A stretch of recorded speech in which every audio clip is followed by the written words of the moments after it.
WDW Radio, your information station. Hello, everybody, and welcome to WDW Radio Live. I am Lou Mongello, and this is the WDW Newscast for Wednesday, October 9th, 2013. I am here to help you have the best possible Disney vacation experience and bring you a little bit of Disney magic with this live interactive video broadcast and chat every Wednesday at 7:30 p.m. Eastern.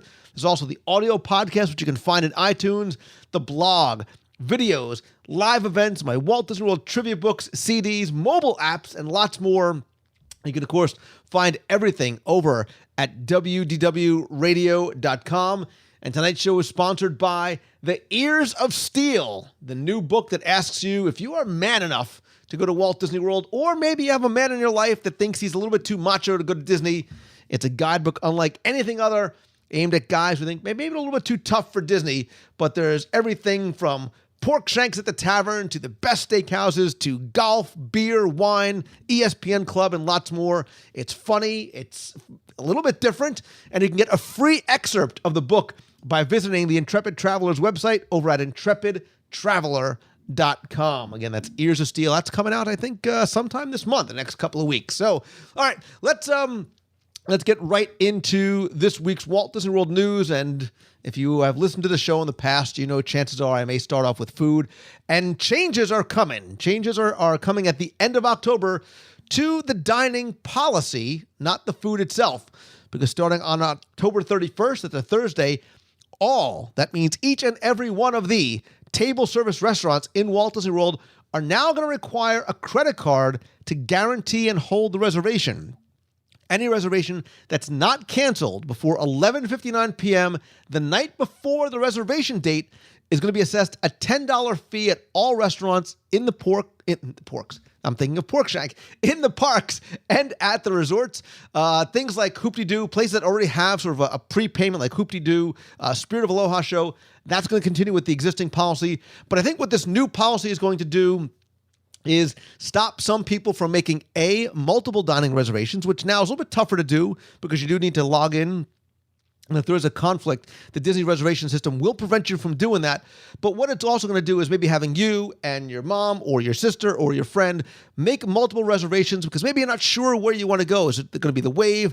Is it going to be Kona? Are you going to eat inside the parks? Are you going to a beer garden? So you used to make sometimes multiple reservations and then just let them go. But what that would do is sort of tie up the system and not allow people who want to get into those restaurants or even do walk-ups to do it. So I think what that's going to do is hopefully, and I think it's obviously the point of this, is to make it easier to get table service restaurants that it has been in the past and get walk-ups as well too. I don't have any sort of issue with this problem. You do need to make sure you remind yourself to cancel if you are not going to be able to go. If you do have some questions about it, Disney did also set up a special line if you have questions about the cancellation policy. But what I would do is if you got a smartphone, we all pretty much do, set a reminder the day before your ADR saying, hey, if you're not going to make it, make sure you cancel it so you don't get charged the $10. Speaking of dining, there's a new offer at Walt Disney World that just came out this past week, last couple of days ago, where you can stay, play, and dine and save up to $600 if you're going between January 5th and March 5th, 2014. Based on a family of four, you can save from $400 to $600 based on a 5-night, 6-day Walt Disney World thing that includes either quick service dining or the Magic Your Way Plus dining at Deluxe and Deluxeville Resorts.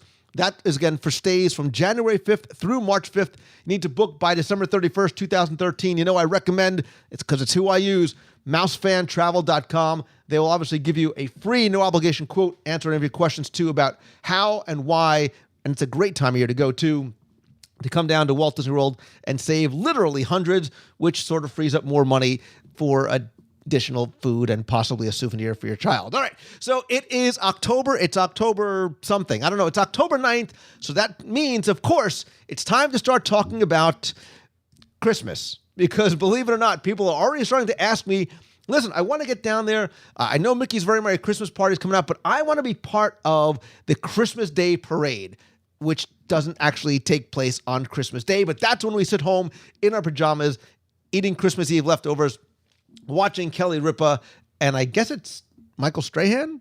Kelly Ripa and somebody are going to be at the Christmas Day, but a lot of people want to be there for it, be part of the festivities. It looks like, it is rumored that the Christmas Day parade filming is going to be in the Magic Kingdom December 6th and the 8th. Probably they'll do the castle performances on Friday, the parade on Saturday. Usually they leave Sundays open in case of rain, in case of technical problems, whatever. It is subject to change without notice. There is no sort of guarantee that you can get up front. Be advised, if you are going to travel during those times, chances are you're going to have a tough time getting back and forth on Main Street, some longer waits. Production sometimes changes things in the on the schedule. So be advised. But if you are looking to try and get down there, I don't say to make a special trip for it, but if you're down there, it is neat to be part of the parade and some of the cool entertainment that goes on the castle stage. Finally, the Disney Parks blog announced that Frozen, which is coming to theaters on November 27th, is going to have a presence, of course, at Walt Disney World and at Disneyland. In Walt Disney World, Anna and her sister Elsa are going to appear in the Norway Pavilion at Epcot for meet and greets.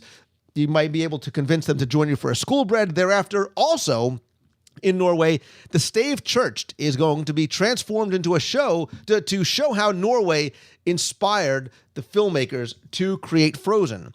Over in Disneyland, you're going to find Olaf in Fantasyland, as previously announced in California Adventure, and Olaf is also going to host the new World of Color version called World of Color Winter Dreams. So my question to you is, are you excited for Frozen? What about you guys who are watching live in the box? Are you excited for Frozen? Actually, here you go. Here's a better question for you. Are you more excited for Frozen, or are you more excited for Thor, The Dark World? Better yet, who is your favorite Norse character, right? Who is your favorite Norse character? Is it Thor? Is it Olaf? Is it Anna or Elsa? Or the little, is it the little frozen snowman guy that we've seen in the trailers? His name obviously escapes me. Let me know, right? Just have some fun. Leave your answer in the comment section below. I'll be watching the chat room as well. People are saying Frozen looks amazing. If Frozen is half as good as Tangled, it's going to be awesome. A lot of people saying Frozen. Some of the women are saying Thor for reasons that have nothing to do with the film themselves. The guys seem to be a little bit more leaning towards Thor based on your screen names in the box.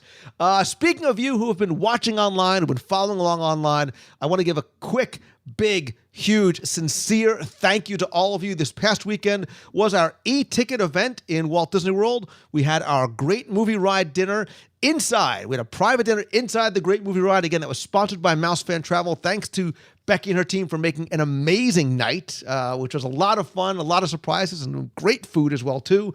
I could have spent the entire night in the Raiders of the Lost Ark section. Saturday, we had our first annual Epcot International Food and Wine Quest, where we crowned our Connoisseur of the Year. Thanks to everybody who participated in that. Big thanks to Christy for putting that together and for putting together our annual online auction to benefit the Make-A-Wish Foundation of America. Thanks to all of you who donated funds, who bid, who donated items for the auction, and thanks to your generosity, we raised almost $4,000 in just a couple of days. So I really want to thank you. That goes a very, very long way towards sponsoring a child with a life-threatening illness and their family to come down in Walt Disney World and enjoy some of the magic that we get to do so very often. So I sincerely thank you for all that.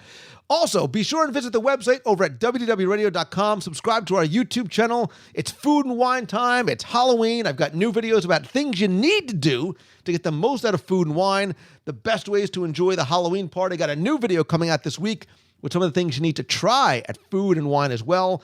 Also, be sure and subscribe to the podcast in iTunes. Follow me on Twitter. I'm at Lou Mangello, Facebook.com/WDW Radio. Visit our events page, download the free app. Lots of good stuff going on over at WDW Radio. And be sure and join us every Wednesday night at 7:30 p.m. Eastern right here at WDWRadioLive.com. I am Lou Mangello. Thanks so very much for watching. Have a great week, everybody. So until next time, see ya.